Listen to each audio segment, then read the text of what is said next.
Hello student, आज के में आपका स्वागत है। आज हम कक्षा 10वीं के भूगोल का द्वितीय अध्याय वन और वन्य जीव संसाधन का भाग 2 देखेंगे।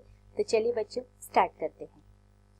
आज हम देखेंगे कि हमने वन्य और वन्य जीवन जो वाइल्ड लाइफ जो थे उनको देखा था। आज हम देखेंगे कि वे कौन कौन से ऐसे प्रतिकूल कारक हैं जिसने वनस्पति जात और प्राणी जात का ऐसा भयानक ह्रास हुआ है। मतलब वो कौन कौन से ऐसे फैक्टर हैं जिसकी वजह से जो वन होता है उनका विनाश हुआ है और वहाँ पे रहने वाले जो वन्य जीव होते हैं उनका पतन हो रहा है, उनकी संख्या में कमी आ रही है। तो ऐसे कौन कौन से कारक हैं। यदि आप चारों ओर नजर दौड़ाएंगे तो आप पाएंगे कि किस प्रकार हमने प्रकृति को संसाधनों में परिवर्तित कर दिया है। ये बहुत इंपॉर्टेंट बात है बच्चों की ना। मानव ने अपने स्वयं के जो होता है वो हित के लिए प्रकृति के साथ जो होता है बहुत ज्यादा खेला है। और उसने जो है, अगर हम देखते हैं कि हम अपने यूज के लिए क्या किए हैं, जो हमारी जो नेचर है, जो हमारी प्रकृति है, उसको हमने रिसोर्स बना दिया, उसको संसाधनों में परिवर्तित कर दिया। उस प्रकृति से हम क्या चाहते हैं कि हम मैक्सिमम से मैक्सिमम, ज्यादा से ज्यादा जो होता है वो हमें इससे लाभ प्राप्त हो सके। अब हम देखते हैं कि हमें लकड़ी, छाल, पत्ते, रबड़, दवाइयाँ, भोजन, ईंधन, चारा, खाद आदि बहुत सारी चीजें प्रत्यक्ष अथवा परोक्ष रूप से वन और वन्य जीवन से ही प्राप्त होती है। तो ये जो सारी चीजें हैं वो हमें क्या मिल रही है। लकड़ी हमें प्लांट से मिल रही है, छाल जो है हमें जो है वो कहाँ से मिल रहा है, प्लांट से मिल रहा है, पत्ते हमें प्लांट से मिल रहा है, रबड़ जो होता है वो भी हमें प्लांट से ही मिल रहा है। फिर इसके अलावा मेडिसिन हो गई, भोजन हो गया, ईंधन हो गया, चारा हो गया, खाद हो गई। तो ये सारी चीजें जो हमें किससे मिल रही है, फॉरेस्ट और फॉरेस्ट में रहने वाले जो वाइल्ड लाइफ है उनसे ही हमें प्राप्त होती है। इसलिए हम ही हैं जिन्होंने वन और वन्य जीवन को नुकसान पहुंचाया है। तो जहाँ पे मानव ने अपने आर्थिक हितों, अपने आर्थिक सुखों के लिए जो होता है, जब उनका इंटरफेरेंस ज्यादा, उनका हस्तक्षेप जो होता है वन और वन्य जीवन पर पड़ा, तो इसका प्रतिकूल प्रभाव हमें देखने को मिला। भारत में वनों को सबसे बड़ा नुकसान जो होता है, कौन कौन से ऐसे फैक्टर है हम देखते हैं। सबसे बड़ा अगर हम भारत की बात करते हैं तो वो नुकसान कब हुआ था, औपनिवेशिक काल में। उपनिवेश काल में रेल लाइन बिछाई गई थी। आपको पता है बच्चों की भारत जब गुलाम था तो उस समय जो होता है ब्रिटिशर्स ने यहाँ पर रेलवे का निर्माण किया था। लेकिन जब इन्होंने रेलवे लाइन जो है बिछाई थी तो बहुत सारे जंगल जो होता है उसको इन्होंने काटा था और उसके बीच में क्या बनाया था, ट्रैक बनाया था। तो इस प्रकार से जो है, जब रेलवे लाइन का जो है यहाँ पे विकास हो रहा था उस समय बहुत सारे वन जो है वो समाप्त हो गए थे। उसके बाद होता है कृषि। देखिए कृषि भी क्या होता है, कृषि और व्यवसाय, वाणिज्य, वानिकी और खनन क्रियाओं में वृद्धि से भी हुआ है। तो ये सारी चीजें जो है वो पर्यावरण को क्या कर रही है, नुकसान पहुंचा रही है। जैसे कि अगर हम कृषि की बात करते हैं तो कृषि के लिए हमें क्या चाहिए होता है, एग्रीकल्चर लैंड चाहिए होता है, एक भूमि चाहिए होती है। और वो भूमि हमें कहाँ से मिलेगी, वो भूमि हमें फॉरेस्ट से मिलती है। तो इसीलिए क्या होता है कि, और ये कृषि के लिए जो भूमि हमें चाहिए, जिसके लिए हमने फॉरेस्ट या जंगल को समाप्त करके उस क्षेत्र को साफ कर लिया और उसमें जो होता है भूमि में हम लोग अनाज बोए। तो ये क्यों हुआ, क्योंकि भारत में क्या हुआ, जनसंख्या में वृद्धि हुई। जब पॉपुलेशन बढ़ी तो क्या हुई, उनकी मांग बढ़ी, उनकी डिमांड बढ़ी। और जब उनकी मांग बढ़ी तो उसको पूरा करने के लिए हमें क्या था, अधिक से अधिक जो होता है वो खाद्यान्न फसलों को उगाना था। इसीलिए क्या हुआ, हमें किसकी आवश्यकता हुई, भूमि की आवश्यकता हुई, ज्यादा से ज्यादा कृषि भूमि की आवश्यकता हुई। जब ज्यादा से ज्यादा हमें कृषि भूमि की आवश्यकता हुई तो किसका विनाश हुआ, वनों का विनाश हुआ। तो ये भी एक रीजन था जिसकी वजह से जो है क्या हुआ, वन जो है उनका और विनाश होता चला गया। वन और वन्य जीव जो होते इससे बहुत ज्यादा प्रभावित हो गए। स्वतंत्रता प्राप्ति के बाद भी वन संसाधनों के सिकुड़ने से कृषि का फैलाव महत्वपूर्ण कारकों में से एक रहा है। तो ये जो कृषि का जो फैलाव है ये बहुत महत्वपूर्ण है। स्वतंत्रता के बाद मतलब 1947 के बाद भी भारत में किसके लिए, वनों के ह्रास के लिए।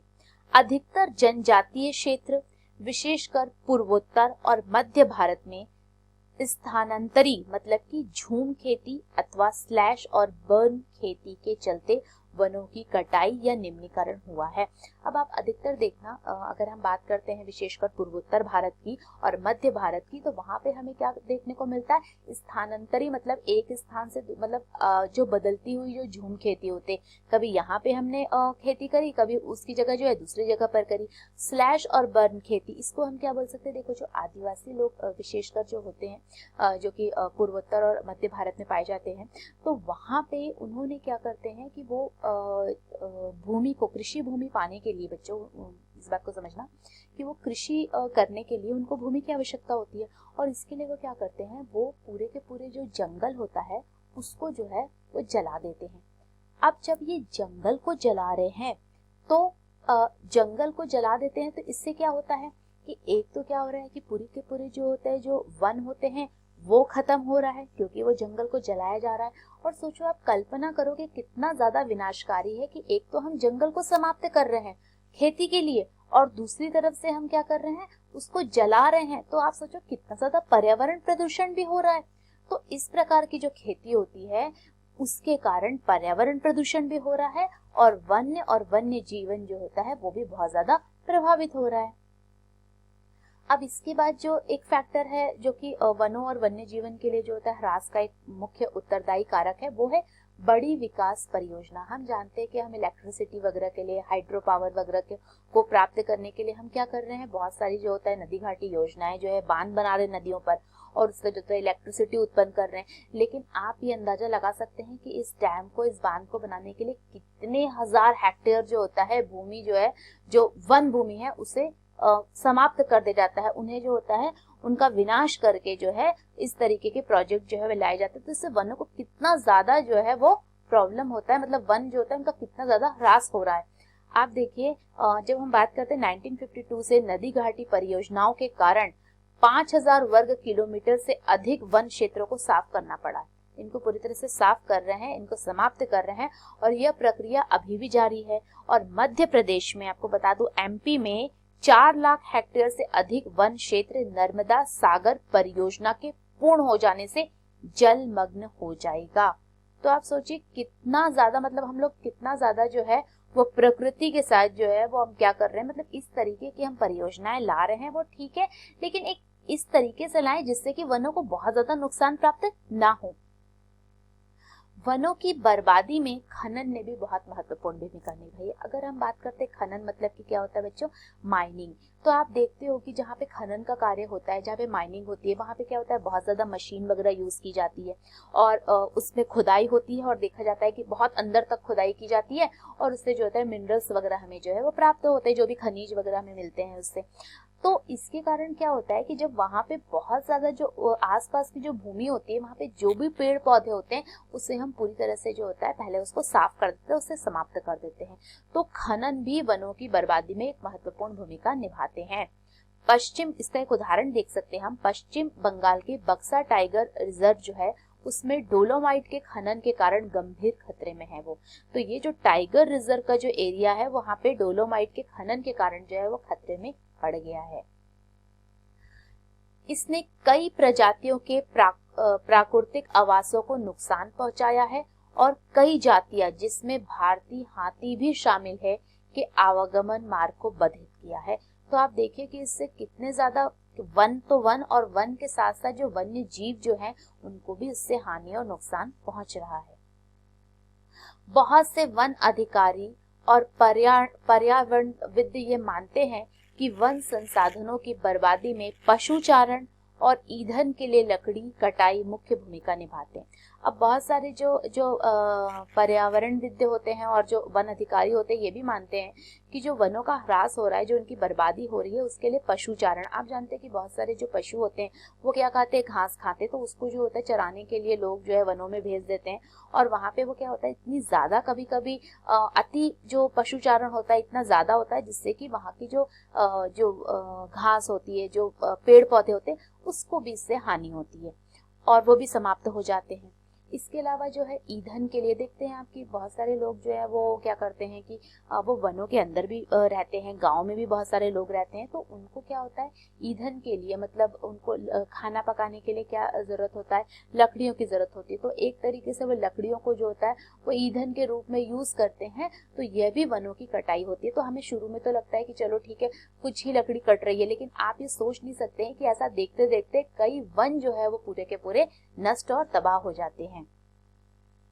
भारत में जैव विविधता को कम करने वाले कारकों में वन्य जीव के आवास का विनाश, जंगली जानवरों को मारना व आखेटन, पर्यावरणीय प्रदूषण, विषाक्तीकरण और दावानल आदि शामिल है। तो आप देख सकते हैं कि और अन्य कारक की जब हम बात करते हैं तो उसमें आप देखिए कि जंगली जानवरों को मारना, आखेटन का क्या मतलब होता है बच्चों, आखेटन मतलब कि शिकार करना। तो आप देखते हैं अगर हम थोड़े पूर्व समय की बात करें तो इतिहास में अगर हम नजर दौड़ाए तो हमें देखते हैं कि बहुत सारे जो राजा महाराजा होते थे उनके लिए आखेटन या शिकार जो होता है उनका एक मुख्य रूप से एक शौक होता था, उनका पैशन होता था। तो वो लोग जो होता है जंगली जानवरों को मारते थे और उनका जैसे उनकी स्किन, जैसे शेर की स्किन या फिर उनके जो सींग वगैरह होते हैं उसे शौर्य के रूप में जो है वो अपने घरों में सजा के रखते थे, तो या महलों में सजा के रखते थे। तो इस प्रकार से उनका शौक था, जिसकी वजह से क्या हो रहा था कि ये जो जानवर वगैरह हैं उनको मारा जाता था, जो कि एक अच्छी बात बिल्कुल भी नहीं है। और आजकल व्यापार के उद्देश्य से भी जो होता है हम देखते हैं कि इस प्रकार के जंगली जानवरों को जो है मारा जा रहा है, उनका शिकार किया जा रहा है, उनकी तस्करी होती है, आप ये सब देख सकते हैं। इसके बाद उनका ट्रेड, क्योंकि आजकल क्या है कि जो जानवरों की चाहे वो स्किन हो चाहे वो सिंग हो, तो जो चमड़े वगैरह होते हैं तो इन सब का कारण जैसे बेल्ट, बैग, ये सब में इनका यूज होता है, जो लेदर के होते हैं, चमड़ों के होते हैं। तो इसकी वजह से जो है इनका ट्रेड बहुत ज्यादा, मार्केट में इनकी वैल्यू बहुत ज्यादा है। इस वजह से भी बहुत से लोग जो है व्यापार और ज्यादा से ज्यादा लाभ कमाने के उद्देश्य से भी क्या करते हैं, जंगली जानवर जो है उनका शिकार करते हैं, जिसकी वजह से क्या हो रहा है, पूरा का पूरा पर्यावरण प्रदूषण भी हो रहा है और यह जो होता है हमारे जो पारिस्थितिक तंत्र है उसे भी हानि पहुंचा रहा है। पर्यावरण विनाश के अन्य मुख्य कारकों में संसाधनों का असमान बंटवारा व उनका असमान उपभोग और पर्यावरण के रख रखाव की जिम्मेदारी में असमानता शामिल है। क्योंकि उनके जो विनाश का एक मुख्य कारण यह भी है कि जो भी रिसोर्स है उसमें हम बहुत ज्यादा उसका इक्वली डिस्ट्रीब्यूशन नहीं कर रहे हैं, उनका इक्वली जो होता है कंजप्शन या उपभोग नहीं कर रहे हैं, उसका असमान बंटवारा कर दिया, असमान उसका उपभोग कर रहे हैं। तो इसकी वजह से भी जो है ये पर्यावरण का विनाश हो रहा है। आमतौर पर विकासशील देशों में पर्यावरण विकास का मुख्य दोषी अत्यधिक जनसंख्या को माना जाता है। तो जो विकासशील देश है, जो डेवलपिंग कंट्री है, उसमें क्या हो रहा है, जो पर्यावरण का विनाश हो रहा है उसके लिए सबसे इम्पोर्टेंट जो कारक है, फैक्टर है, कौन है, वो है पॉपुलेशन या ज्यादा से ज्यादा जनसंख्या।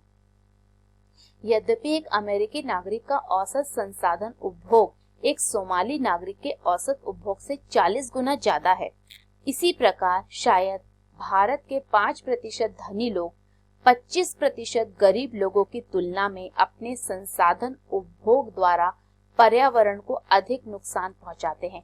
ये जो 5% जो धनी लोग होते हैं ना, वे ज्यादा नुकसान पहुंचा रहे हैं कि नहीं हमारे पर्यावरण को, और ये जो 5% जो गरीब लोग हैं कि पर्यावरण रख रखाव में कोई जिम्मेदारी नहीं है। तो इसकी वजह से क्या हो रहा है कि जो लोगों की उदासीनता है और सिर्फ अपने इंटरेस्ट के लिए सोचने की जो बात है कि हम सिर्फ अपना हित के लिए सोचे, इसकी वजह से पर्यावरण को बहुत ज्यादा हानि हो रही है। आज क्या आप जानते हैं एक छोटा सा महत्वपूर्ण तथ्य है और बात है जिसको हमें समझना चाहिए। तो चलिए बच्चों देखते हैं। क्या आप जानते हैं कि भारत के आधे से अधिक प्राकृतिक वन लगभग खत्म हो चुके हैं? मतलब भारत में आधे से भी ज्यादा जो है जो नेचुरल जो फॉरेस्ट थे वो अब खत्म हो चुके हैं। 1/3 जलमग्न भूमि सूख चुकी है, ठीक है। 1/3 जलमग्न जो भूमि थी, जो भूमि है वो क्या हो गई है, वो सूख चुकी है। 70% धरातलीय जल क्षेत्र प्रदूषित है। जो 70% जो वाटर बॉडी है, चाहे वो आपके सागर हो, तालाब हो, पौंड हो, जो भी है वो प्रदूषित है। 40% मैंग्रोव क्षेत्र लुप्त हो चुका है और जंगली जानवरों के शिकार और व्यापार तथा वाणिज्य की दृष्टि से कीमती पेड़ पौधों की कटाई के कारण हजारों वनस्पति और अन्य जीव जातियां लुप्त होने के कगार पर पहुंच गई है। तो आप सोचिए कि मानव ने जिस प्रकार से अपने हितों के लिए पर्यावरण, वन्य जीवन का उपभोग किया है, उससे कितनी विकट समस्याएं जो है वो खड़ी हो गई है। So what did we learn today, आज हमने क्या पढ़ा और क्या सीखा। तो बच्चों आज हमने देखा कि वन और वन्य जीव के लिए वो कौन कौन से उत्तरदायी कारक है जो इनके लिए ह्रास के कारण बने हैं, और इन सभी कारकों को जो है आज हमने समझने का प्रयास किया।